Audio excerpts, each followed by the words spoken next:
राधा बहू ने हमारे घर को बर्बाद होने से बचा लिया, और हमने क्या किया? हमसे बहुत बड़ी गलती हो गई राधा कि हमने तुम्हारे अति सुंदर मन को नहीं पहचाना।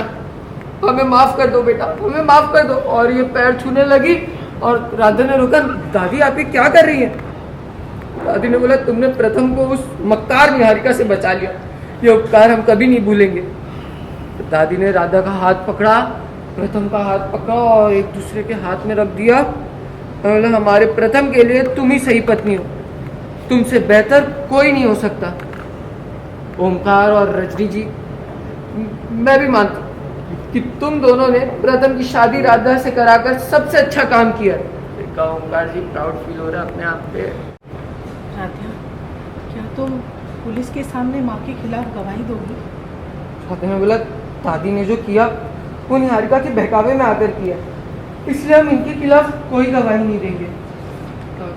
और दादी ने बोला वाह, तुम्हारा दिल इतना बड़ा है कि तुम मुझे माफ कर सकती हो राधा, पर हमारा दिल इतना बड़ा नहीं कि इतने गुनाह करने के बाद भी हम तुम सबकी नजरों के सामने ऐसे रहें। हमें खुद से ही घिन आ रही है, इसलिए हमने धर्मशाला में जीवन बिताने का सोच लिया, हमें जाना है। राधा ने बोला नहीं दादी, हम आपको कहीं नहीं जाने देंगे। अगर आप घर छोड़कर चली गई तो ये घर अनाथ हो जाएगा।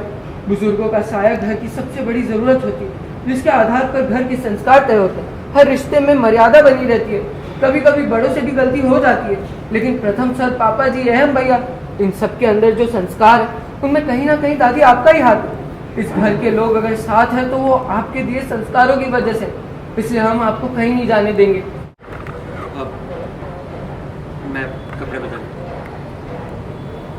चला गया, रजनी देखा अपने दादी को, जाइए वहाँ